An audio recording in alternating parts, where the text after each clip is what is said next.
Break के बाद आप सभी का स्वागत है। तो शुरुआत करते हैं हमारे खास सेगमेंट इकोनॉमी टुडे की और जानते हैं कि आज का मुद्दा क्या है। लेस कैश इकोनॉमी को बढ़ावा देने के लिए सरकार ने कमर कस ली है और इसी प्रक्रिया को जन आंदोलन में बदलने के लिए नीति आयोग भी सरकार के साथ कदम ताल मिला रही है। डिजिटल भुगतान को प्रोत्साहित करने के लिए सरकार ने लकी ग्राहक योजना के तहत दैनिक, साप्ताहिक और एक बड़ा पुरस्कार देने की घोषणा की है। यूपीआई, यूएसएसडी, आधार के जरिए भुगतान प्रणाली और रुपए कार्ड से किया गया सभी तरह का भुगतान लकी ड्रॉ में शामिल किया जाएगा। तो आज का हमारा मुद्दा है लकी ग्राहक योजना। अगर आप इस कार्यक्रम का हिस्सा बनना चाहते हैं, हमेशा की तरह बेहद आसान तरीके हैं। ट्विटर के जरिए अगर आप सवाल करना चाहते हैं तो #economytoday का इस्तेमाल कीजिए और अपना सवाल भेजिए। मेल के जरिए अगर आप हमसे संपर्क साधना चाहते हैं तो economytoday.ddnews@gmail.com का इस्तेमाल कीजिए। और आपके सवालों के जवाब देने के लिए आज हमारे साथ स्टूडियो में मौजूद हैं हिमांशु वत्स, जो कि वरिष्ठ आर्थिक पत्रकार हैं। आपका बहुत बहुत स्वागत है हिमांशु जी। और तो शुरुआत करते हैं हमारे खास कार्यक्रम इकोनॉमी टुडे की।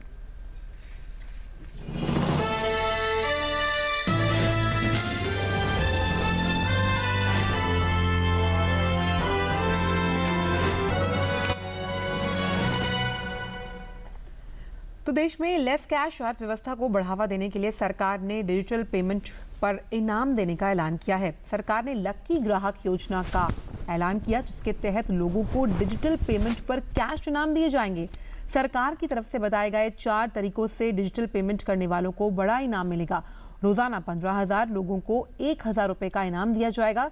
इसके तहत डिजिटल भुगतान करने वालों से लकी ग्राहकों को कैश इनाम मिलेगा।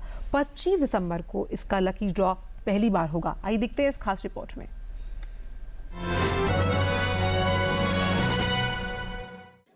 $500 और 1,000 के पुराने नोटों को बंद करने के फैसले के बाद सरकार डिजिटल लेन देन पर खास जोर दे रही है। सरकार का कहना है कि डिजिटल लेन देन को बढ़ावा देकर नकदी लेन देन में कमी लाई जा सकती है।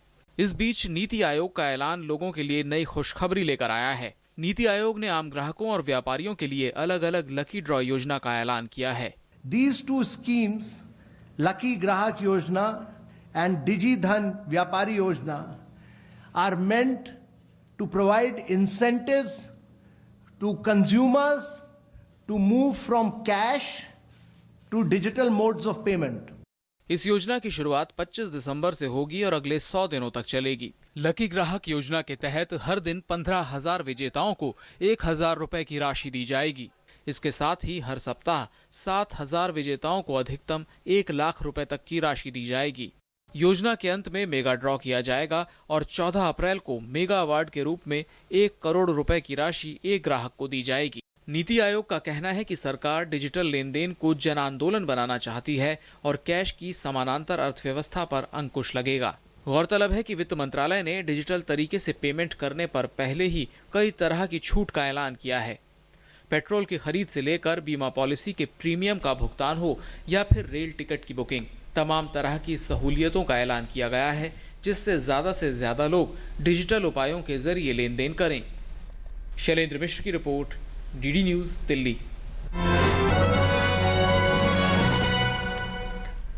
तो आपके सभी सवालों के जवाब देने के लिए हमारे साथ हिमांशु वत्स जी जुड़े हुए हैं, वरिष्ठ आर्थिक पत्रकार हैं। हिमांशु जी, जो ये नाम है अपने आप में इतना आकर्षित करने वाला है, लकी ग्राहक योजना, कितने लकी हो सकते हैं ग्राहक और खास तौर पर इस तरह की जो योजनाएं हैं ये अपने आप में डिजिटल प्रणाली को कितना मजबूत कर सकती है? उसका जो मार्ग है वो किस तरह से प्रशस्त किया जाएगा? देखिए, एक बहुत इम्पोर्टेंट योजना है क्योंकि हमारी जो इकोनॉमी है और जो कंज्यूमर बिहेवियर है उसको एक नई दिशा देने की कोशिश हो रही है। तो इसमें कई लोग जो अभी तक सिर्फ कैश में डील कर रहे थे और अब डिजिटल ट्रांजैक्शन जब शुरू करेंगे, उनको अगर एक कोई रिवॉर्ड मिले, चाहे जितना छोटा भी हो, जबकि इस स्कीम में तो काफ़ी बड़े इनाम भी हैं, जो मेगा ड्रॉ है वो काफ़ी बड़ा है, तो उससे इस स्कीम का प्रचार बहुत होगा। और जैसे ही लोग इसको यूज़ करना शुरू करेंगे, इसके बेनिफिट अपने आप सामने आते हैं। जैसे कई बार लोगों को स्मॉल चेंज का प्रॉब्लम होता है, सेफ्टी का प्रॉब्लम होता है, आप कैश ले जा रहे हैं, तो एक बार कुछ इंसेंटिव से जैसे ही डिजिटल ट्रांजैक्शन लोग यूज़ करना शुरू करेंगे और साथ में किसी को कुछ इनाम मिल जाए, उससे वो वर्ड ऑफ माउथ पब्लिसिटी बहुत होगी इसकी कि देखिए मैंने ये डिजिटल पेमेंट किया और इससे मुझे ये रिवॉर्ड मिला, जो इंडिया की इकॉनमी के लिए बहुत अच्छा है। Mr. Vatsana, when we talk about this scheme, how do you think, if you can demystify this, how does it work? Because, say for example, I am using digital transactions, so how will I be the part of this whole scheme? How is my name, getting registered in that whole lucky draw thing? See, the moment you do a digital transaction, the transaction is captured by the system because it involves a known company, a verified credit card. So the current computer systems, the way the whole transactions are managed, can easily capture that. And then I guess it should be with a random draw of lots. That should not be a problem. Right. So it's not that somebody needs to apply for it or buy a lottery ticket or nothing of that sort. It should be very simple because all these transactions, they're already computerized. There's no paperwork. So the system can easily capture them. So this scheme attracts the transactions through the e-wallets, through the mobile banking, online banking, even your credit card, debit card swipes, everything. Everything. लेकिन मैंने कहीं पढ़ा था कि digital payment की जो प्रणाली है जिनकी हम बात करें उसमें जो प्राइवेट प्लेयर्स हैं जिस तरह की हम बात करते हैं पेटीएम हो गया मोबीक्विक, क्या वो भी शामिल है इसमें? अगर हम उनके जरिए पेमेंट करते हैं तो हमें जो ये राशि है वो हमें मिल पाएगी जो हम लकी ड्रॉ के लिए सोच रहे हैं? देखिए, इतना डिटेल में तो मैंने नहीं चेक किया है कि एग्जैक्टली कौन सी कंपनी को होगा, कौन सा नहीं होगा, बट ब्रॉडली किसी भी प्रकार की डिजिटल ट्रांजैक्शन हो, चाहे कंज्यूमर लेवल पे हो चाहे ट्रेडर लेवल पे हो, उनकी स्लाइटली डिफरेंट स्कीम है, उसको इंसेंटिव दिया जा रहा है। और आई एम श्योर और इंसेंटिव्स भी जरूर आएंगे। ट्रेडर्स की कई डिमांड है कि आप थोड़ा हमें टैक्स सिंप्लीफिकेशन दीजिए, उसमें इंसेंटिव दीजिए, क्योंकि इतना बड़ा जो दिशा में परिवर्तन लाने की कोशिश की जा रही है वो एक इंसेंटिव स्कीम से या एक अनाउंसमेंट से नहीं आता। तो अब लगातार कुछ ना कुछ चरणबद्ध तरीके से हम सोच सकते हैं। एक हिमांशु जी, एक चीज़ ये भी है कि हम इन स्कीम्स के बारे में बात करें, चाहे ग्राहक योजना के बारे में बात हो जो लकी है, साथ ही हम डिजिधन व्यापारी के बात में कर रहे हैं, डिजिशाला, इस तरह की वेबसाइट्स का भी अनावरण किया गया। लेकिन जो ये माइंडसेट है, क्या लगता है कि इस तरह की योजनाएं जो एक माइंडसेट है, जो हमें आदत पड़ चुकी थी, कैश है, बहुत सरल है, स्वाभाविक है, सुलभ तरीका है, आपने चीज़ खरीदी और कैश में पेमेंट कर दिया, उस माइंडसेट को चेंज करने के लिए ये योजनाएं किस तरह से अपना रोल अदा करेंगी? मेरे ख्याल से main purpose of such A scheme is mindset को चेंज करना। जैसे मैं अपना पर्सनल एक्सपीरियंस बताता हूँ। कल मैं एयरपोर्ट से आ रहा था तो प्रीपेड टैक्सी आप क्रेडिट कार्ड से ले सकते थे और टैक्सी ड्राइवर ने बताया कि अब वो पेमेंट जो है उसके बैंक अकाउंट में ट्रांसफर होगी। बहुत अच्छा। और उसको ये डर था कि लोग बोल रहे हैं कि अब हम पे बहुत सारा टैक्स लग जाएगा। तो मुझे उसे समझाना पड़ा कि आपकी ऐसी इनकम है नहीं, आपके खर्चे भी हैं। तो वो भी जब 2-3 बार ऐसे देखेगा कि उसको अब लाइन में लग के पैसे नहीं लेने पड़ रहे, किसी को खुश करने की ज़रूरत नहीं है, अपने आप पैसा उसके बैंक में आ जाए, तो ऐसी चीज़ें, पर्सनल एक्सपीरियंस और थोड़ी इंसेंटिव स्कीम्स मिल के एक माइंडसेट चेंज करेगा। हम सबके साथ होता है।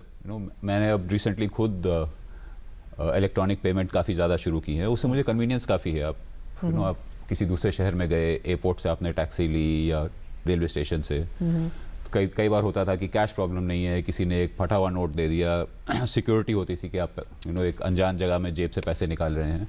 तो उसके कई एडवांटेजेस हैं और इसमें कई मिथ्स भी हैं। जैसे मैंने एग्जांपल दिया, टैक्सी ड्राइवर को डर था कि उस पर बहुत सारा टैक्स लग जाएगा।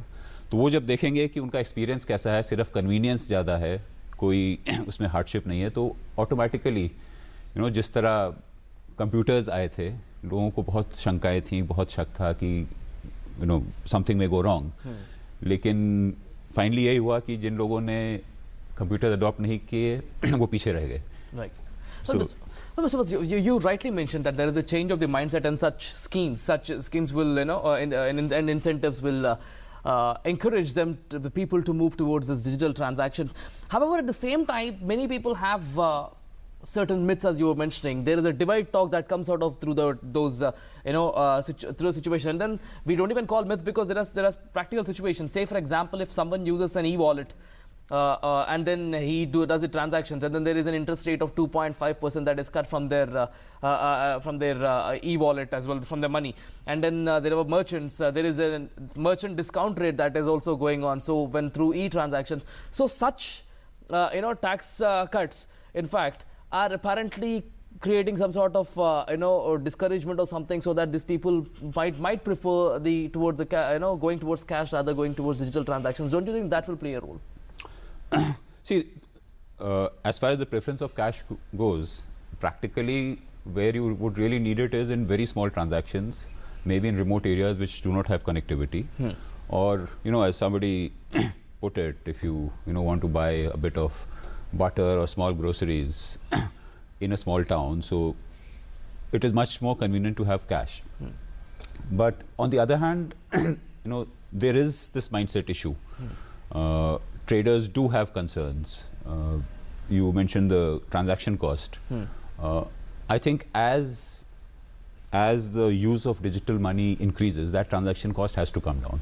Because for a long time, the credit card interest, I think it's uniformly across the banks who offer it. True. It's an outrageously high interest rate. And the merchants also have to pay 2 or 3%, I don't know the exact amount. As this becomes more popular, there will be competition in the market. So if some service provider insists that I'll charge 2.5%, 3% for every transaction, there would be another service provider who will charge less. True. So there's going to be market competition, because so far credit card usage was by and large a very privileged section. True. And it was used for mostly high value products. Even in railways there is a service charge. So as this becomes a bigger market as a business among service providers, I'm sure competition will bring down those rates also. So can we equate the situation to a situation which was prevailing in telecom industry once away, some time ago, where the incoming calls were also used to be charged, but then now when the competition increases, incoming calls have become free. Yeah, they were not just charged; they were charged 16 rupees a minute incoming when it started. Yes. So it sounds so outrageous, and you're talking of then 16 rupees of those days of Yes. mid-90s. Yes. More than 20 years ago. So the competition increased and then things have eased out, in fact. Yeah, because for the service provider, for every one customer he had at that time, he's got perhaps 40 customers today. True. So he doesn't need to charge 16 from each. Absolutely. And plus, the infrastructure has been built, it's been accounted for. So likewise, one could expect in any new area of business. तो ये एक interactive show है और आपके tweet और Gmail लगातार हमें मिल रहे हैं, तो आइए बिना समय को ज़ाया किए निगाह डालते हैं सबसे पहली ट्वीट पर, और क्या वो सवाल पूछना चाहते हैं इस योजना से जुड़ा हुआ जान लेते हैं। क्या SBI क्रेडिट कार्ड से पेमेंट करना भी इस योजना का पार्ट है, ये जाना चाहते हैं @rishi @HRishiENG। होना तो चाहिए। Well, that's a straight answer. In fact, obviously the SBI credit cards, because it is a part of digital transactions. In fact, that is a part of it as well. So we are getting in more and more number of questions on the show as well. एक चीज़ और, शायद वो सवाल पूरा आ नहीं पाया, उसमें एक चीज़ और भी है हिमांशु जी की, जिन शॉपकीपर्स के पास POS मशीन्स नहीं हैं, ठीक है, और वहाँ अवेलेबल नहीं है, उस स्थिति में क्या विकल्प अपनाया जा सकता है। दूसरी चीज़ ये मेरा अपना निजी मानना है कि कई दुकानदार स्वाइप करने से कई बार आपको एक पर्टिकुलर अमाउंट बताएंगे। मान लीजिए आपने 100 रुपए की चीज़ ली, वो कहेंगे कि जी आपको अगर कार्ड से पेमेंट करना है तो आप करीबन इतने रुपए का सामान लीजिए। तो क्या कोई सरकार की तरफ से कोई प्रावधान, कोई दिशा निर्देश है जो इस तरह के दुकानदारों पर कहीं ना कहीं लगाम लगा सके, उनकी ऐसी सोच पर? देखिए, ऐसे दुकानदारों को डील करने के लिए माय पर्सनल व्यू है कि सरकार की जगह ये मार्केट फोर्सेस डिटरमिन करेंगे, क्योंकि अगर एक दुकानदार मुझे मना करता है तो मैं फिर दूसरे दुकानदार के पास जाऊंगा, और at least personally I have not come across such a situation. No, this situation is prevailing. In fact, minimum 500 rupees only, then you accept cards. If not, you have to pay cash, something like this. तो क्योंकि उनको लगता है कि अब 50, 70, 80, 100 रुपए का जो अमाउंट है, अगर आप क्रेडिट कार्ड से देते हैं तो वो उतना टाइम लग जाता है उनके अकाउंट में, जैसे उनके पास मुझे लगता है ये एक ट्रांजिएंट शॉर्ट टर्म प्रॉब्लम है, क्योंकि स्पेशली शुरू में जब ये नोट्स विड्रॉ हुए थे तो जेन्युइन कैश स्केर्सिटी थी, तो कुछ दुकानदारों ने उसका फ़ायदा उठाने की कोशिश की कि आपके पास कैश नहीं है तो मैं थोड़ी ज़्यादा बिक्री कर लूँ क्योंकि आप ले रहे हैं। पर मुझे नहीं लगता जिस रफ्तार से डिजिटल पेमेंट अभी बढ़ रही है, लोग कार्ड ज़्यादा यूज़ करेंगे, तो I don't think such practices will last. Well, let's slip into a short commercial break now. After the break, we'll be continuing with our questions which you've been sending on Gmail or Twitter handles on Lucky Grahak Yojana. So stay tuned, don't go anywhere.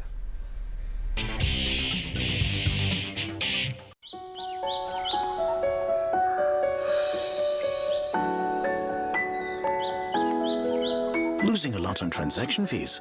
Become a member of the BSE and pay 99% less. BSE, experience the new. Sensex is sensational. Is the darling of everyone. I am Vallabh Bansali. I've been associated with the BSE since 1981. Come, feel the financial pulse of the nation. S&P BSE Sensex, India's index, the world tracks. To benchmark against Sensex is to benchmark against 30 best Indian companies. I am Dinesh Thakkar. I am associated with BSE since 1987. Come, feel the financial pulse of the nation. S&P BSE Sensex, India's index, the world tracks. Mood of the nation is always in tandem with Sensex. I am Ketan Marwadi and have been associated with BSE since 1990. Come, feel the financial pulse of the nation. S&P BSE Sensex, India's index, the world tracks. Increase your playing field. Introducing S&P BSE 100, India's most broad-based derivatives traded index.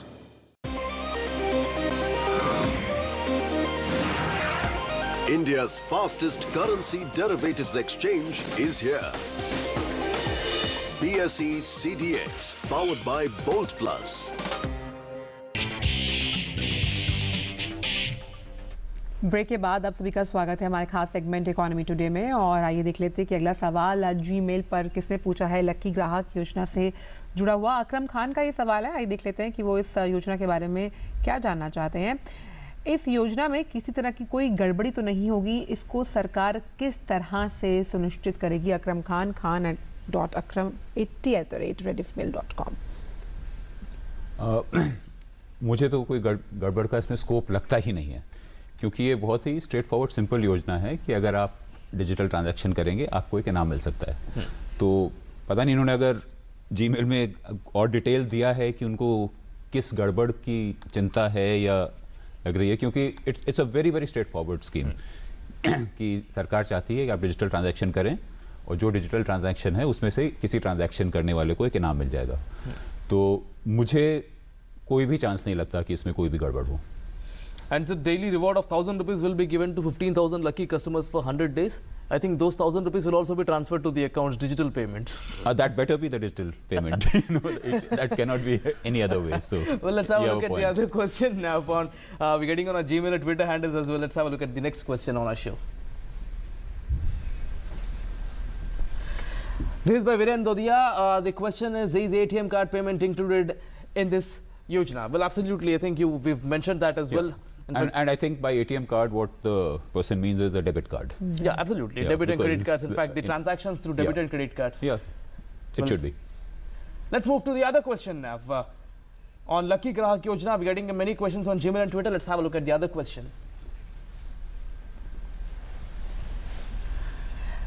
Interesting question by Ravi Shankar Sahu. The question is, I usually order electronic goods and garments online and pay by online mode, that is net banking.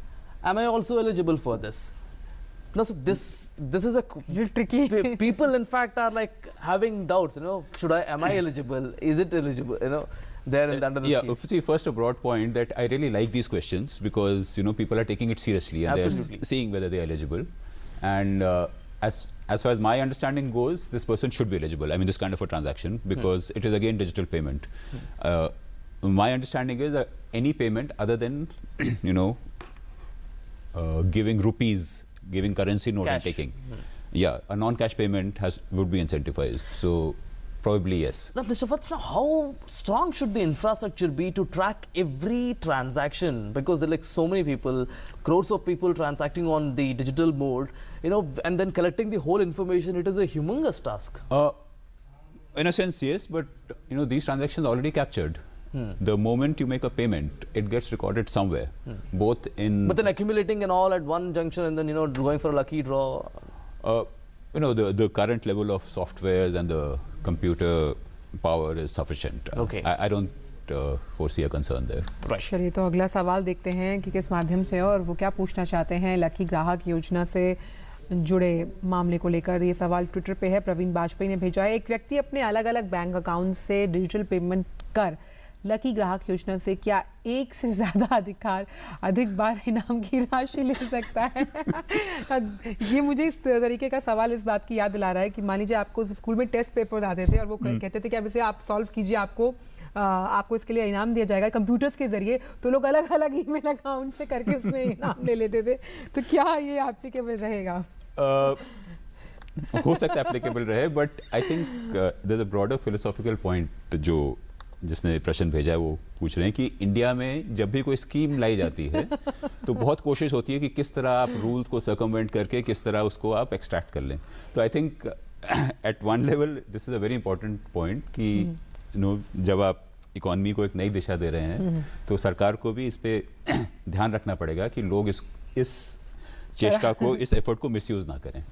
Well, in fact, one clarity has to be given, sir. In fact, if we look at this Lucky Grahak Yojana as well, so this scheme completely includes all the forms of transactions, the UPI, USSD, AEPS, RuPay cards. But for some time being, that's what in fact we've been showing for time being, the transactions through private credit cards and digital wallets have been excluded. So this is one important point. So basically, if you have some government bank credit cards and debit cards, you're under this USSD, UPI and RuPay cards, but then for some time being, the private digital payments in fact have been excluded from the Lucky Grahak Yojana at this moment.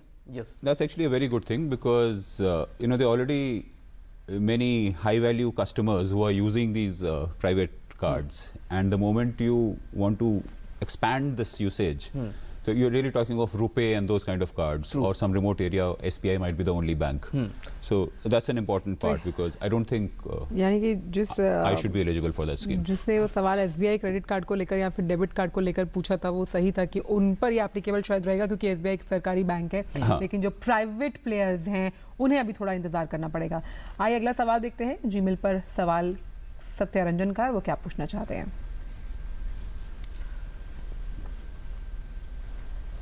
Yeah, this I've just handed. Online mobile recharge includes in the scheme or not? Well, see, one thing is clear: it's not where you spend it, but how you spend it. True. So if it is within, the government, public sector credit card or RuPay or those things. So if अगर आपने private card से अगर recharge किया तो नहीं eligible है, आपने एक official card से किया तो you will be eligible. Well, in fact, there are 4 ways: UPI, USSD, RuPay cards, and AEPS from the government side as well. So one must be eligible if the transaction is going through these sources. Let's have a look at the other question which we got on our show at this moment.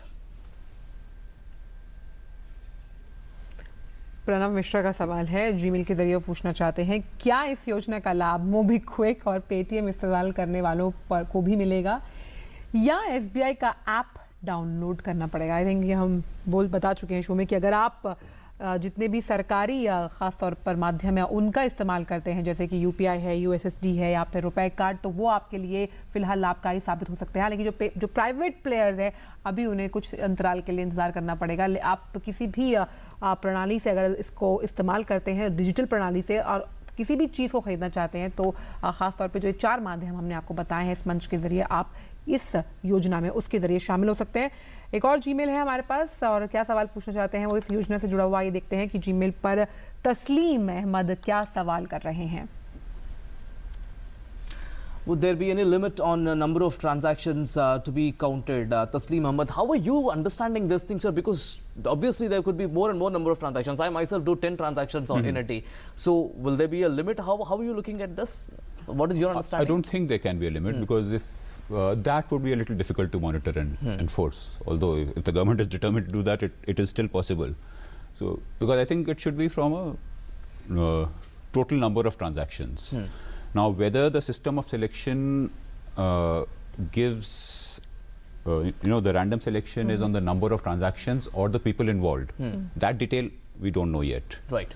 But as far as eligibility to be selected from any transaction, that should be there. एक सवाल हिमांशु जी मेरा आपसे ये है कि क्या इससे जो हम कहते हैं पब्लिक स्पेंडिंग या फिर खपत को भी बढ़ावा मिलेगा, क्योंकि आपके पास एक कहीं ना कहीं दिमाग में ये है कि आपके पास SBI या फिर इस तरह के माध्यम के कार्ड हैं या फिर ये विकल्प मौजूद हैं, तो आप ज़्यादा से ज़्यादा ख़रीदारी या फिर अपने भुगतान करने में इसे इस्तेमाल करेंगे, तो क्या फिर निजी स्पेंडिंग या फिर निजी खर्च पर भी हम कह सकते हैं थोड़ी सी बढ़ोतरी हो पाएगी? मतलब टोटल कंज्यूमर एक्सपेंडिचर की आप बात कर रहे हैं? जी थोड़ा हो सकता है, लेकिन इसमें मेन पुश है कि डिजिटल हो। ये पुश नहीं है कि आप क्रेडिट पे ले रहे हो। So you know there is a difference, क्योंकि कई लोग क्रेडिट कार्ड भी सिर्फ एक इलेक्ट्रॉनिक ट्रांसफ़र के लिए इस्तेमाल करते हैं। तो पर एक पॉसिबिलिटी है, अगर कई लोग क्रेडिट कार्ड लेंगे तो जो आपको ऑप्शन मिलता है कि आपके पास पैसे नहीं है लेकिन आप ये सामान खरीद सकते हैं, वो पॉसिबिलिटी है। और उसके लिए जिन लोगों को इस माध्यम का एक्सपीरियंस नहीं है, थोड़ी सावधानी बरतनी पड़ेगी कि आपका स्टैंडर्ड ऑफ लिविंग इससे चेंज नहीं होगा। Right. आपकी जितनी आपकी आमदनी है उतना ही खर्चा होगा, लेकिन एक नए तरीके से होगा। Right, let's take a last question on our show at this moment. I think this question is on our Twitter handle. Shall I be eligible for Lucky Grahak Yojana if I use my RuPay card on Paytm or FreeCharge and not on an UPI app? Interesting question. He's mixing up the RuPay card thing with the Paytm. Now, how are you looking at it? Because the RuPay card is used to put money into the e-wallets. So my understanding is that the use of RuPay card will make it eligible. Yes. It's not the e-wallet which you're using for the transactions. You're already using RuPay card for the transaction. Yeah. So maybe the data, I mean, this transaction will get captured as a RuPay transaction. From the other e-wallet side, it will not be captured. Yes. But this person should be available. चलिए show का आखिरी Gmail ले लेते हैं। राजेश पांडे का ये Gmail है और शो का आखिरी सवाल है, और क्या पूछना चाहते हैं वो इस योजना के बारे में या इससे मुतल्लिक क्या सवाल है, ये देख लेते हैं। राजेश पांडे जी का सवाल है, क्या इसमें debit card, UPI, net banking यानी फिर ये सब जो विकल्प है, क्या वो इसमें शामिल हैं? जो बात हम लगातार करते आ रहे हैं, लेकिन हम आपको एक बार फिर से बता देते हैं या फिर आप बताएंगे सर कि जो सरकारी माध्यम है वही विकल्प हैं आपके लिए। इसमें ब्रॉड पॉइंट ये है कि I think the government is trying to incentivise new users to come in. Yes. बहुत अहम बात। And not the existing rich people जो already credit card routinely use करते हैं। तो that is the scheme, and I am very confident that this will be a... And other most important thing is there are many private players, but government itself is coming up with so many digital transaction modes, and those things I also have to be encouraged, so that with some schemes. और बिल्कुल वेंकट, जो झिझक है वो खुलनी चाहिए, जो mindset है वो बदलना चाहिए, आर्थिक दृष्टिकोण अगर बदलेगा तो काफी अहम है। क्योंकि सरकार के इस अभियान से पहले भी क्रेडिट कार्ड यूसेज काफी फैल चुका है, क्योंकि लोगों को इसकी कन्वीनियंस है। तो अब यही है कि कई छोटे शहरों में और लोअर इनकम लोगों में थोड़ा मेंटल ब्लॉक है, थोड़ा रेजिस्टेंस है, but I am sure as they see the advantages of the scheme, जब देखेंगे कि किस तरह कन्वीनियंस उनकी बढ़ी है, ऐसे इंसेंटिव स्कीम्स के साथ ज़रूर ये ज़्यादा पॉपुलर होंगे सिस्टम्स। हिमांशु जी, आप इस शो पर आए, आपने अपने विचार इस मन से साझा किए और हमें लकी ग्राहक योजना से जुड़े कई सवालों के जवाब दिए और हमारे दर्शकों के सवालों के जवाब दिए। इसके लिए आपका बहुत बहुत शुक्रिया सुबह सवेरे इस शो पर जुड़ने के लिए। Well, before we wind up the markets, BSE markets currently trading at that same momentum. 38 points, 26,410 is the level. Well, on that note, let's wind the show up. Stay tuned to DD News for other updates. Thanks for watching. Namaskar. नमस्कार।